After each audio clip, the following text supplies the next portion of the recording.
Hello everyone, my self Nilesh Thakur. और मैंने इसके पहले मॉर्फोलॉजी ऑफ बैक्टीरिया का टॉपिक कंप्लीट किया प्रीवियस वीडियो में। और अभी जो हमारा टॉपिक है वो है क्लासिफाइड ऑफ वायरस के बारे में। अब हम देखेंगे वायरस के बारे में। ठीक है, तो स्टार्ट करते हैं। अब हम देखेंगे वायरस के बारे में। Viruses are smallest of all the micro organism. ठीक है, क्या दिया है? Viruses are smallest of all the micro organism. मतलब कि जो वायरस है वो सभी माइक्रो ऑर्गेनिज्म की तुलना में क्या है, बहुत ही स्मॉल होते हैं। कौन?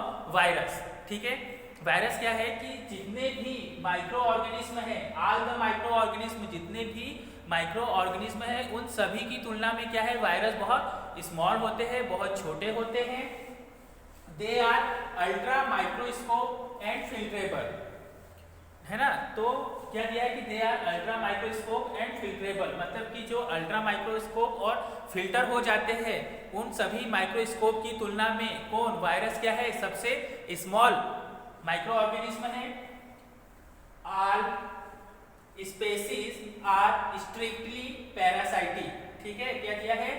All species are strictly parasitic, मतलब कि जितनी भी इसकी स्पेसीज है, जितनी भी वायरस की प्रजातियां है या वायरस की जितनी भी स्पेसीज है वो सभी क्या है, स्ट्रिक्टली पैरासाइट है। मतलब सख्ती से कहना चाहिए कि क्या है, ये परजीवी है। कौन?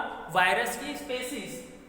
And are capable of growing only within the living sales.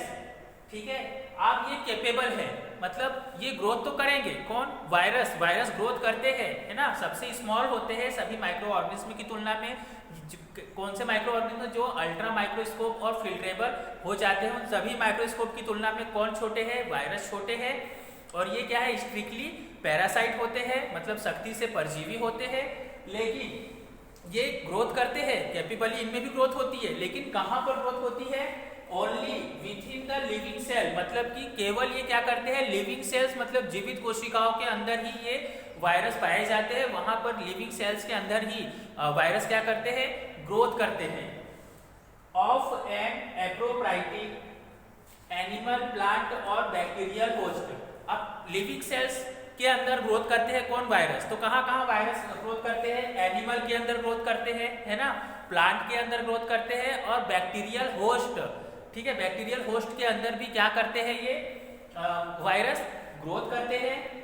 They can not be grown in animate nutrient media. They can not be grown, मतलब कि ये कहां पर ग्रोथ नहीं कर सकते? इन एनिमेट न्यूट्रिएंट मीडिया, मतलब कि ये निर्जीवों में ये ग्रोथ नहीं कर सकते। मतलब निर्जीव इनएनिमेट न्यूट्रिएंट मीडिया कहना चाहिए कि निर्जीव पोषण मीडिया पर ये ग्रोथ नहीं कर सकते। ये सिर्फ कहाँ ग्रोथ करते हैं? लिविंग सेल के अंदर ग्रोथ करते हैं। कौन? वायरस। लिविंग सेल कहना चाहिए, एनिमल हो गया, प्लांट हो गया, बैक्टीरियल होस्ट हो गया, ह्यूमन हो गया, तो इनके अंदर वायरस ग्रोथ करते हैं सिर्फ लिविंग सेल के अंदर। ये कहना चाहिए नॉन लिविंग सेल के अंदर ग्रोथ नहीं करते हैं। कौन? वायरस। ठीक है, अब आगे क्या दिया है? इन laboratories they can be grown on tissue and चिक एम्ब्रियो। ठीक है, अगर हमें लेबोरेटरी में वायरस की ग्रोथ करवाना है तो वायरस की ग्रोथ हम किस पर करवा सकते हैं? या तो हम टिश्यू पर वायरस की ग्रोथ करवा सकते हैं, या फिर चिक एम्ब्रियो मतलब कि भ्रूण पर हम क्या कर सकते हैं, वायरस की ग्रोथ करवा सकते हैं। लेकिन हम निर्जीव वस्तु या नॉन लिविंग सेल पर वायरस की ग्रोथ नहीं करवा सकते लेबोरेटरी में। जैसे हम बैक्टीरिया का कल्चर करते हैं तो बैक्टीरिया कल्चर करने के बाद में बैक्टीरिया को उगाया जा सकता है, बट वायरस का कल्चर करने के बाद में हम वायरस को नहीं उगा सकते, क्योंकि ये नॉन लिविंग सेल के अंदर नहीं पाए जाते हैं। सिर्फ ये कहाँ ग्रोथ करते हैं? लिविंग सेल के अंदर वायरस क्या करते हैं, ग्रोथ करते हैं। ठीक है, आपको यहाँ तक समझ में आ गया कि जो वायरस होते हैं तो वो सभी माइक्रो ऑर्गेनिज्म जो क्या होते हैं, अल्ट्रास्कोप और फिल्ट्रेबल हो जाते हैं, उन सभी माइक्रो ऑर्गेनिज्म की तुलना में सबसे स्मॉल होते हैं। कौन? वायरस। और ये क्या होते हैं? स्ट्रिक्टली पैरासाइट होते हैं, मतलब सख्ती से परजीवी होते हैं। और ये ग्रोथ तो करते हैं, कैपेबल होते हैं ग्रोथ करने के लिए, लेकिन कहाँ पर होते हैं? ये लिविंग सेल के अंदर क्या करते हैं? ग्रोथ करते हैं। और अब लिविंग सेल की बात आती है तो लिविंग सेल में हमारा एनिमल आ गया, प्लांट आ गया, है ना, बैक्टीरियल होस्ट आ गया, तो ये वहां पर क्या करते हैं, ग्रोथ करते हैं। और ये क्या है कि इन्हें हम इनएनिमेट या नॉन लिविंग सेल पर न्यूट्रिएंट मीडिया पर हम इनकी ग्रोथ नहीं करवा सकते, मतलब कि निर्जीव पोषण मीडिया पर हम इसकी ग्रोथ नहीं करवा सकते। किसकी ग्रोथ नहीं करवा सकते, वायरस की ग्रोथ नहीं करवा सकते।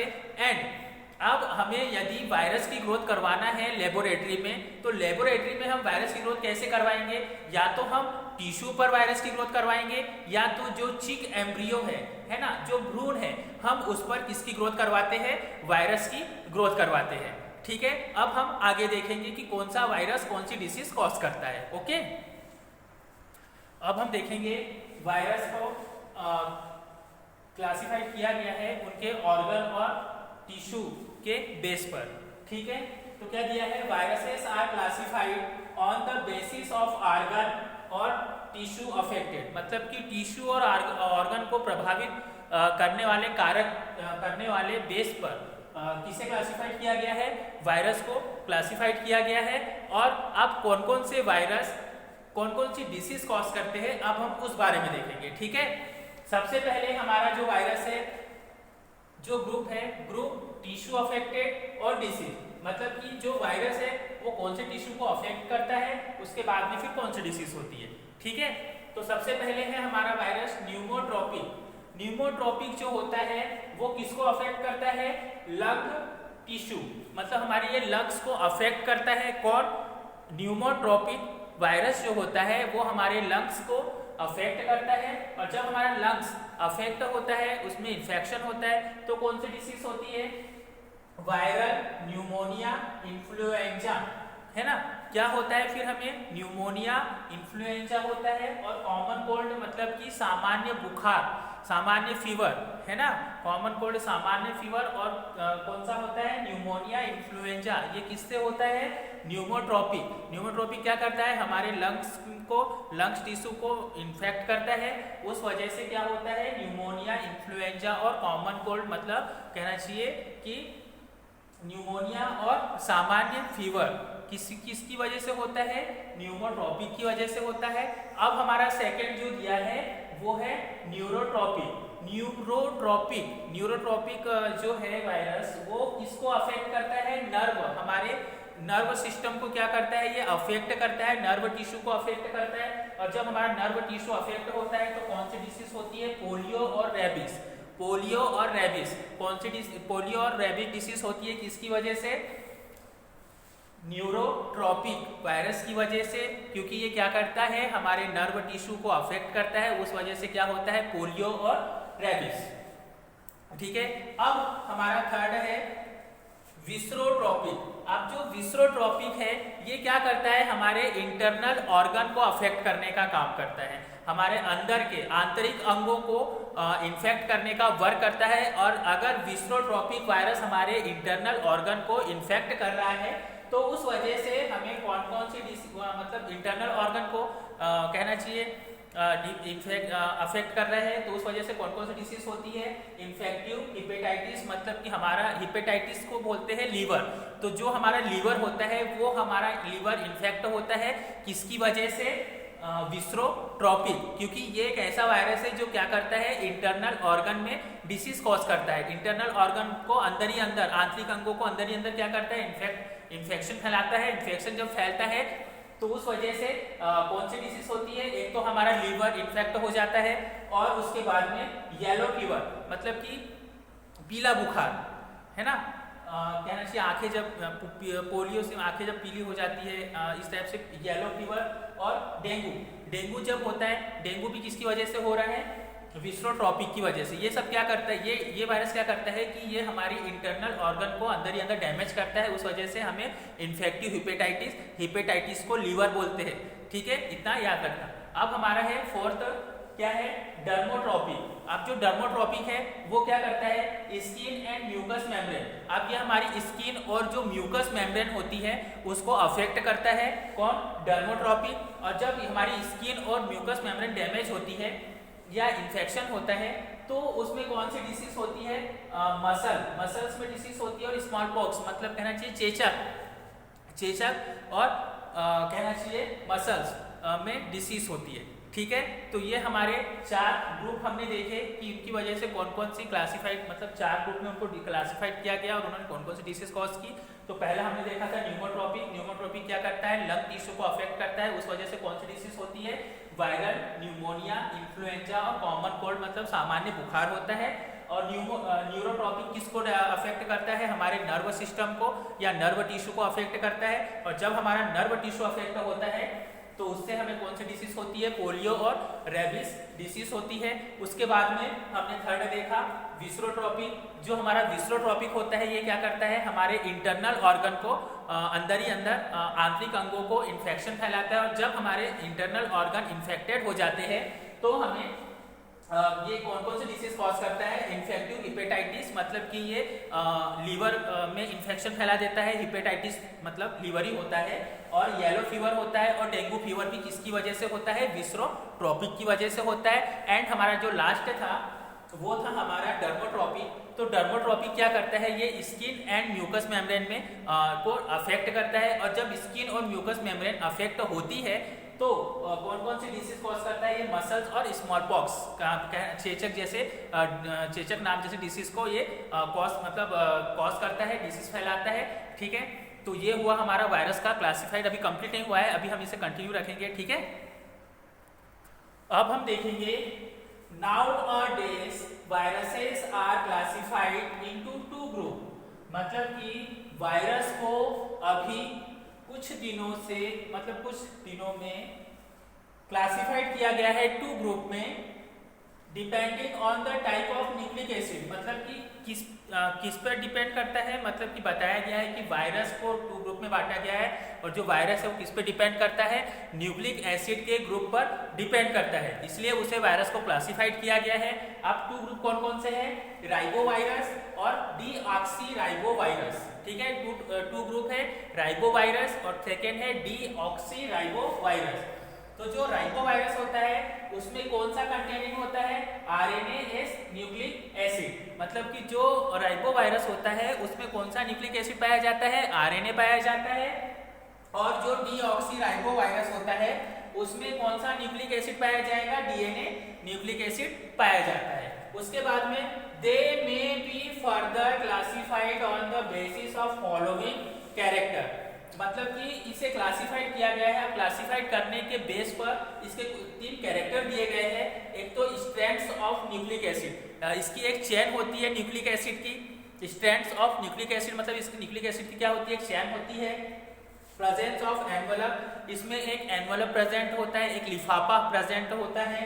और नंबर ऑफ कैप्सोमियर्स, मतलब कैप्सोमियर्स के नंबर की, मतलब कैप्सोमियर की संख्या भी होती है किसमें, न्यूक्लिक एसिड में। तो ये था न्यूक्लिक एसिड। ठीक है, राइबोवायरस में ज्यादा कुछ नहीं है, राइबोवायरस में सिर्फ कौन सा न्यूक्लिक एसिड पाया जाता है, आरएनए पाया जाता है।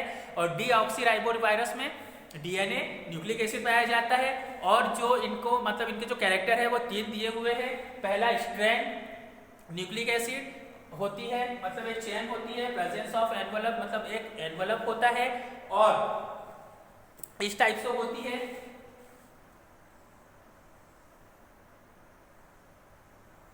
ये स्ट्रेंथ होती है, ठीक है, न्यूक्लिक एसिड की। तो इसमें ये स्ट्रेंथ हो गई, एनवलप हो गया।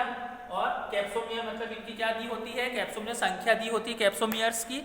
ठीक है, इतना था। अब हम देखेंगे कि कौन से वायरस में डीएनए पाया जाता है और कौन से वायरस में आरएनए पाया जाता है। ठीक है, अब हम देखेंगे कि डीएनए कौन से वायरस में पाया जाता है और आरएनए कौन से वायरस में पाया जाता है। ठीक है, तो सबसे पहले देखेंगे हम डीएनए वायरसेस के बारे में। तो सबसे पहले जो डीएनए वायरस है, पॉक्स वायरस। आप जो पॉक्स वायरस है, चेचक वायरस जिसे चेचक होता है, पॉक्स वायरस में कौन सा क्या पाया जाता है, कौन सा न्यूक्लिक एसिड पाया जाता है, डीएनए न्यूक्लिक एसिड पाया जाता है। और जो हार्पस वायरस होता है, हार्पस वायरस में भी डीएनए न्यूक्लिक एसिड पाया जाता है। और जो एडेनो वायरस है उसमें भी कौन सा न्यूक्लिक एसिड पाया जाता है, डीएनए न्यूक्लिक एसिड पाया जाता है। और पपोवा वायरस जो है उसमें भी डीएनए पाया जाता है। एंड जो पार्गो वायरस है उसमें भी कौन सा न्यूक्लिक एसिड पाया जाता है, डीएनए न्यूक्लिक एसिड पाया जाता है। उसके बाद में है आरएनए वायरसेस। तो अब आरएनए किसमें पाया जाता है, तो पहला है ऑर्थोमाइक्सो वायरस। इसमें भी इसमें आरएनए न्यूक्लिक एसिड पाया जाता है। फिर है पैरामाइक्सो वायरस, इसमें भी आरएनए न्यूक्लिक एसिड पाया जाता है। फिर है रैप्डो वायरस, इसमें भी आरएनए न्यूक्लिक एसिड होता है। टोगा वायरस में भी आरएनए न्यूक्लिक एसिड होता है।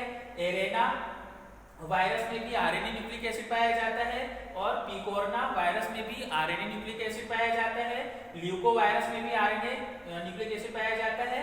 और अभी जो चल रहा है हमारा कौन सा वायरस है, कोरोना वायरस। कोरोना वायरस में भी कौन सा न्यूक्लिक एसिड पाया जाता है, आरएनए न्यूक्लिक एसिड पाया जाता है। और हमारा लास्ट है रियो वायरस, इसमें भी कौन सा न्यूक्लिक एसिड पाया जाता है, आरएनए न्यूक्लिक एसिड पाया जाता है। सो स्टूडेंट, हमारा ये वायरस क्लासिफिकेशन का टॉपिक यहीं पर आप कंप्लीट होता है। और अब हम जो नेक्स्ट हमारा टॉपिक देखेंगे वो हम देखेंगे बैक्टीरिया के स्ट्रक्चर के बारे में, उसकी स्टडी करेंगे। ठीक है, अगर आपको जो भी डाउट है तो आप कमेंट कीजिए या आप ग्रुप में भी क्वेश्चन कर सकते हैं। ठीक है, और यदि आपको मेरा चैनल पसंद आए तो लाइक शेयर सब्सक्राइब जरूर कीजिए। Thank you for watching.